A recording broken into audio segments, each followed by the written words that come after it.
melawai. Bukan karena Pak Anies menyampaikan hewan kurbannya ke PKS, kemudian PKS membahas tentang Pak Anies sebagai calon gubernur gitu ya.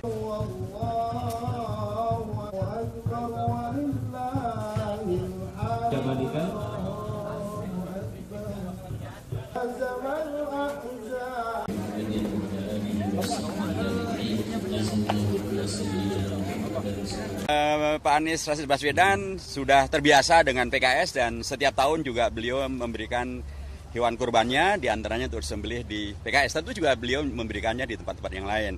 Jadi ini satu hal yang menurut saya tradisi yang baik saja. Pak Anies dan yang lain-lainnya juga memberikan kepada melalui PKS atau PKS juga dengan kader-kadernya mengumpulkan dana untuk kemudian membeli hewan kurban, sapi dan kotek ini dan kemudian bagiannya kepada masyarakat.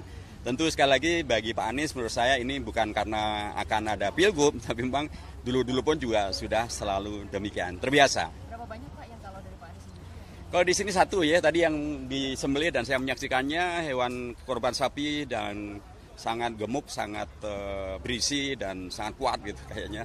Mudah-mudahan berkah. Pak ngomong berbicara soal pilgub DKI. Nah, loh. Ini bagaimana nih Pak? Dari PKS sendiri selanjutnya untuk duet antara Pak Anies dengan Kaisang gimana Pak? Ya tentu sekali lagi bukan karena Pak Anies menyampaikan hewan kurbannya ke PKS, kemudian PKS membahas tentang Pak Anies sebagai calon gubernur gitu ya. Karena sekali lagi beliau sudah terbiasa memberikan hal ini melalui PKS dan melalui yang lainnya.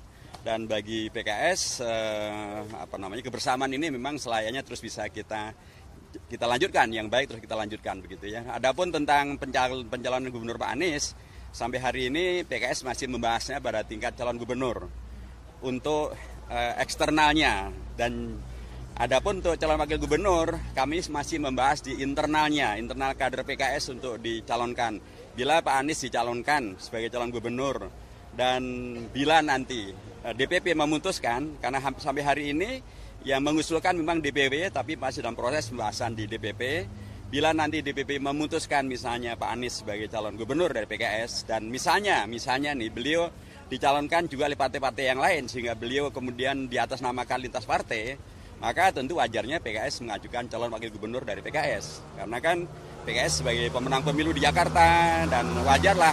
Dan PKS punya kader-kader yang banyak kok untuk calon wakil gubernur. Untuk gubernur saja PKS juga punya banyak calon ya. Tetapi kalau misalnya nanti koalisi partai-partai menghendaki untuk Anies dicalonkan dan DPP menyetujui, tentu PKS akan mengusulkan calon wakil gubernurnya dari PKS.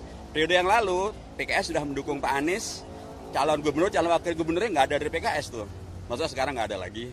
Dan sekali lagi kader-kader PKS sangat banyak yang sangat mampu untuk mendampingi calon gubernur yang nanti akan kita sepakati bersama.